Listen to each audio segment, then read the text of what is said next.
বৈষম্য বিরোধী ছাত্র আন্দোলনের আহ্বায়ক হাসনাত আব্দুল্লাহকে গ্রেপ্তার করেছে সেনাবাহিনী। গতকাল রাত থেকে সামাজিক মাধ্যমে ছড়িয়ে পড়ে এমন খবর জানিয়ে রীতিমতো তোলপাড় শুরু হয় নেট দুনিয়ায়। সবার কৌতূহল, সত্যি কি হাসনাত গ্রেপ্তার হয়েছেন? সজীব ওয়াজেদ জয় তিনি মার্কিন যুক্তরাষ্ট্রের নাগরিকত্ব গ্রহণ করেছেন। আমরা অনেকেই তাকে খরচের খাতায় ফেলে দিয়েছিলাম। প্রথমত তিনি যখন আমেরিকাতে ছিলেন বা আছেন দীর্ঘদিন ধরে, আমরা তার সহায় সম্পত্তি নিয়ে এখনো পর্যন্ত সন্দিহান। গত কয়েকদিনে বাংলাদেশের রাজনীতিতে পরস্পর বিরোধী অনেকগুলো ঘটনা ঘটেছে। ছাত্রদের এবং জনতার যে আন্দোলন, সে আন্দোলনে সরকার বাধ্য হয়েছে আওয়ামী লীগের যে কার্যক্রম, সে কার্যক্রম নিষিদ্ধ করার জন্য পরিপত্র বা অধ্যাদেশ জারি করার জন্য শর্ত সাপেক্ষে। আওয়ামী লীগের যে বিচার চলছে দল হিসেবে এবং আওয়ামী লীগ নেতাদের যে বিচার চলছে, বিচারিক যে কার্যক্রম যতদিন চলবে ততদিন পর্যন্ত আওয়ামী লীগ বাংলাদেশে কোনো রাজনৈতিক কার্যক্রম চালাতে পারবে না।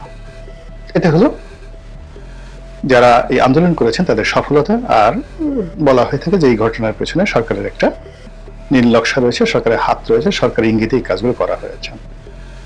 তো এদিকে যখন এই কাজগুলো চলছে, ঠিক সেই সময়টিতে দেখা গেল যে জনাব তার 1 লক্ষ কোটি টাকা আছে, 2 লক্ষ কোটি টাকা আছে, কেউ কেউ বলছে 10 লক্ষ কোটি টাকা আছে। এবং আমেরিকার মাটিতে 10 লক্ষ কোটি থাকা মানে এটা কল্পনাই করা যায় না। তারপরে তার নিজস্ব গল্প রিসোর্ট আছে, তারপরে তার এটা আছে ওটা আছে, মানে তাকে রীতিমতো ডোনাল্ড ট্রাম্পের চাইতেও সবচেয়ে বেশি ধনী আমরা তাকে বানিয়ে ফেলেছি। যদি ধরুন আপনি $1 বিলিয়ন অন অ্যাভারেজে 10,000 কোটি টাকা যদি ধরেন, তো 1 লক্ষ কোটি টাকা যদি থাকে তাহলে তার $10 বিলিয়ন আছে। আর যদি 10 লক্ষ কোটি টাকা থাকে তাহলে তার $100 বিলিয়ন থাকার কথা। যারা বলছি আমরা যে তার 10 লক্ষ কোটি টাকা বাংলাদেশ থেকে পাচার করে তিনি আমেরিকাতে নিয়ে গেছেন এবং পুরো টাকাটাই তার কাছে আছে। মোট 16 লক্ষ কোটি টাকা পাচার হয়েছে, 10 লক্ষ কোটি টাকা সে একা, বাকিটা শেখ রেহানা, তারপরে জয়ের যে খালাতো ভাই ববি, তার বোন পুতুল, এরা সবাই মিলে বাকি করেছে। জয় একাই 10 লক্ষ কোটি টাকা নিয়েছে। 10 লক্ষ কোটি টাকা মানে $100 billion. It means Ambani, Adani, Donald Trump, তারপরে জেব বাফোস, ঠিক এদের পর্যায়ে মানে পৃথিবীর যে ধনী ব্যক্তিদের তালিকায় 100 জন ধনী ব্যক্তিদের তালিকায় তার নাম চলে আসার কথা। তো এরকম যখন আমরা প্রচারণা তাকে নিয়ে করেছি এবং এই সময়তে করেছি, হঠাৎ করে দেখা গেল তার কয়েকটা ছবি তিনি নিউ ইয়র্কের রাস্তায় ঘুরছেন। তার পরনে ছিন্ন কাপড় চোপড়, মুখে দাড়ি এবং চেহারা যথেষ্ট মলিন, এবং তিনি যে কোটটি পরে আছেন স্পষ্টতই আপনি দেখবেন যে খুবই কম দামের একটা কোট।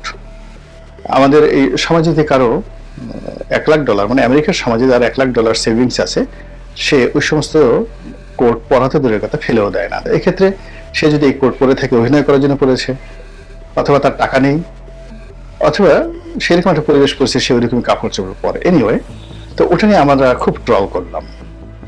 তারপরে আগস্ট মাসের পর থেকে তার বিভিন্ন কথাবার্তা তিনি বললেন, আমরা দেখলাম যে না, তার কথাবার্তার কোনো যুক্তি নেই।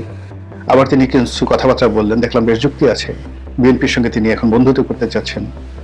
আবার কিছু কথাবার্তা শুনে মনে হলো যে না, তিনি বোধহয় রাজনীতি করবেন না। তো সব মিলিয়ে তাকে নিয়ে আলোচনা সমালোচনা একবার শুরু হয়, আবার থামে। এর মধ্যেই কেউ তাকে জাতির ভাগ্নে, জাতির মামু, তারপরে শেষে অমুকের নাতি, বিভিন্ন রকম ভাবে তাকে ট্রল করার চেষ্টা করছেন এবং সবাই বলার চেষ্টা করছেন যে তিনি একজন অর্ধ উন্মাদ ব্যক্তি। আরো অনেক, তার ঘর নাই, সংসার নেই, অনেকগুলো বিয়ে থা করেছেন। তারপরে শেষে পিনাকির যে বক্তব্য, পিনাকির বক্তব্য হলো যে এই লোক কুকুর নিয়ে বসবাস করে। এবং পিনাকি শুধুমাত্র যে জয়কে নিয়ে কথা বলেন তা নয়, তার সঙ্গে সঙ্গে অন্যান্য যারা বাংলাদেশে বিড়াল প্রীতি দেখান, কুকুর প্রীতি দেখান, তাদেরকেও তিনি কটাক্ষ করেন। যাই হোক, এইগুলোর সঙ্গে আমাদের বাংলাদেশে কিন্তু অনেক লোক কমপ্লাই করে। সেই কমপ্লাই করার মধ্যে হঠাৎ করে আমরা দেখলাম যে তিনি মার্কিন যুক্তরাষ্ট্রের নাগরিকত্ব লাভ করেছেন। তো সবাই বলার চেষ্টা করলেন যে শেষ, একেবারে শেষ। বাংলাদেশে আর জয়ের কোনো অধ্যায় থাকবে না, এখন সে আমেরিকার নাগরিক হয়ে গেছেন। তিনি বাংলাদেশ নিয়ে হয়তো কোনোদিন আর চিন্তা করবেন না, আওয়ামী লীগ নিয়ে কোনো আর চিন্তা করবেন না, তিনি সেই দেশে থাকবেন। এক আরেকটা গ্রুপ হলো, এটা একটা কাজ হলো, যারা নিজেদেরকে মুক্তিযুদ্ধের ধারক এবং বাহক মনে করেন, তারপরে মুক্তিযুদ্ধের সপক্ষের শক্তির মুখপাত্র মনে করেন, সেই লোক আমেরিকার নাগরিকত্ব নিল। এটা একটা কাজের কাজ হলো, এটা খুব জঘন্য একটা কাজ। এইভাবে যখন সমালোচনা করে তাকে রাজনীতি থেকে বের করে দেওয়ার চেষ্টা করছি, ঠিক সেই সময়টাতে এই যে আওয়ামী লীগ নিষিদ্ধ হয়ে গেল আর আমেরিকার তিনি নাগরিকত্ব নিলেন, দুটো একসাথে মিলানোর পরে যে খবরটি শকিং, সেটি হলো যে তিনি ভারত সরকারের আমন্ত্রণে দিল্লি আসছেন এবং কলকাতা আসছেন আওয়ামী লীগ এবং নেতাকর্মীদের সাথে সাক্ষাৎ করার জন্য, এবং তার মায়ের সঙ্গে সাক্ষাৎ করার জন্য, তার বোন অন্যান্য যারা আত্মীয় স্বজন রয়েছেন। এটা ভারত সরকারের আয়োজনে। একটু বোঝার চেষ্টা করেন জিনিসটা কোথায় গেল এবং কি হতে গেছে। এখন তার যে এই যে মার্কিন নাগরিকত্ব, এটি নিয়ে আপনাকে নতুন করে চিন্তা করতে হবে যে তিনি হঠাৎ করে বাংলাদেশের নাগরিকত্ব ত্যাগ করলেন কেন। ত্যাগ করলেন এই কারণে যে বাংলাদেশ সরকার যে কোনো মুহূর্তে তার পাসপোর্ট বাতিল করবে, আর যদি পাসপোর্ট বাতিল করে দেয় তাহলে তিনি সঙ্গে সঙ্গে রিফিউজি হয়ে যাবেন, এবং ওই অবস্থায় ইচ্ছা করলে কোনো একটা দেশের নাগরিকত্ব গ্রহণ করা তার জন্য খুব একটা কঠিন একটা বিষয় হয়ে যাবে।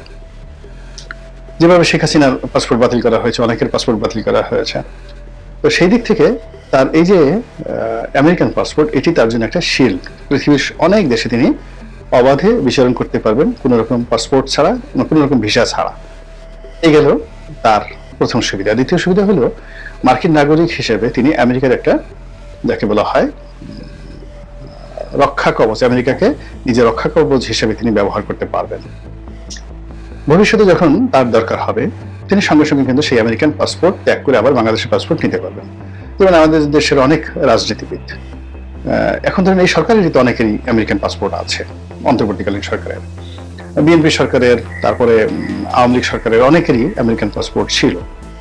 অনেকে সেই পাসপোর্ট ত্যাগ না করেই আমেরিকান পাসপোর্ট নিয়ে মন্ত্রী হিসেবে দায়িত্ব পালন করেছেন, এমপি হিসেবে দায়িত্ব পালন করেছেন। আবার অনেকে পাসপোর্ট সেটা বাতিল করে, যেমন এহসানুল হক মিলন সাহেব, তিনি বাংলাদেশের পাসপোর্ট নিয়ে, তার আমেরিকান পাসপোর্ট ছিল, তিনি সেই রাজনীতি করেছেন, মন্ত্রী হয়েছেন। কিন্তু এখন যেটা হলো, গত আওয়ামী লীগ সরকারে অনেক ছিল, যেমন মোমেন সাহেব ছিলেন, তো তিনি তো একসাথে দ্বৈত তার আমেরিকান যে পাসপোর্ট সেটা সারেন্ডার করেছেন, এরকম কোনো নজির আমাদের জানা নেই, কিন্তু তার সঙ্গে সঙ্গে তিনি বাংলাদেশের ডিপ্লোম্যাটিক পাসপোর্ট হোল্ড করতেন। আবার এখন এই যে এখন খুব আলাপ আলোচনা হচ্ছে মার্কিন সরকারের মানে একেবারে ঘনিষ্ঠ কয়েকজন লোক, তাদের মধ্যে নিরাপত্তা উপদেষ্টা, তারপরে এই যে মানে সংস্কার কমিশনের যিনি প্রধান আলী রিয়াজ সাহেব, এরকম আরো অনেকেরই আমেরিকান পাসপোর্ট রয়েছে। তো সেই আমেরিকান পাসপোর্ট নিয়েই তো তারা এই কাজগুলো করে যাচ্ছেন। ফলে জয়ের যে আমেরিকান পাসপোর্ট, সেই আমেরিকান পাসপোর্ট মিনস যে আমেরিকা তাকে ওন করতে বাধ্য বা ওন করছে, এবং এই সময়টাতে, খুব একটা ক্রিটিক্যাল সময়টিতে ডোনাল্ড ট্রাম্প যখন ক্ষমতায় আসছে, তখন তার রাতারাতি আমেরিকান পাসপোর্ট পাওয়া এটা চাকরিখানি বিষয় নয়।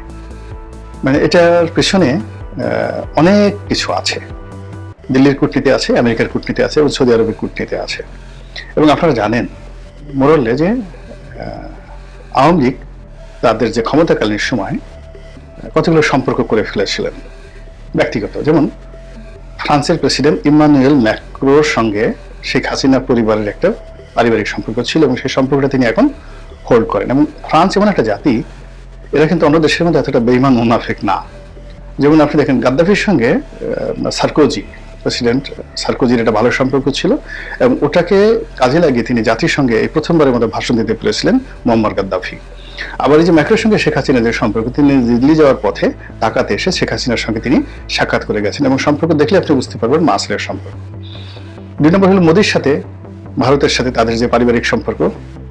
3 নম্বর হলো ভুটানের সাথে, ভুটানের যে এখন রাজা আছেন তিনি সজীব ওয়াজেদ জয়ের ক্লাসমেট, একসাথে তারা হার্ভার্ডে পড়াশোনা করেছেন। এরপর বর্তমানে যিনি কাতারের আমির আছেন, কাতারের আমিরের যে বাবা শেখ হাসিনার ব্যক্তিগত বন্ধু, শেখ হাসিনার ব্যক্তিগত বন্ধু, পার্সোনাল ফ্রেন্ড ছিলেন। তো সেই সুবাদে কাতারের যে আমির, সেই কাতারের আমিরের সঙ্গে তার যে সম্পর্কটা, সেই সম্পর্কটা কোন পর্যায়ে আছে। এরপর ডোনাল্ড ট্রাম্পের সঙ্গে শেখ হাসিনার সজীব ওয়াজেদ জয়ের একটা ব্যক্তিগত সম্পর্ক আছে। এটা অনেক আগের থেকে এবং সেই সুবাদে সৌদি রাজ পরিবারের মোহাম্মদ বিন সালমানের সঙ্গেও কিন্তু এদের একটা সম্পর্ক আছে।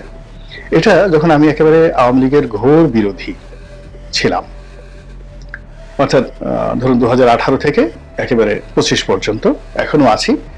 তবে যেহেতু এখন আমি নিরপেক্ষভাবে কথা বলার চেষ্টা করছি, তো স্মরণ করে দিচ্ছি যে এই কথাগুলো আমি কিন্তু ওই সময়টাতে একাধিকবার বলেছি বিএনপিকে, যে আপনাদের যারা প্রতিপক্ষ তাদের যে একটা ইন্টারন্যাশনাল কানেক্টিভিটি আছে, যে সম্পর্কগুলো মানে একান্ত পারিবারিক হয়ে যায়, সেই সম্পর্ক যদি সেই পর্যায়ে আপনারা গড়তে না পারেন তাহলে কিন্তু হবে না।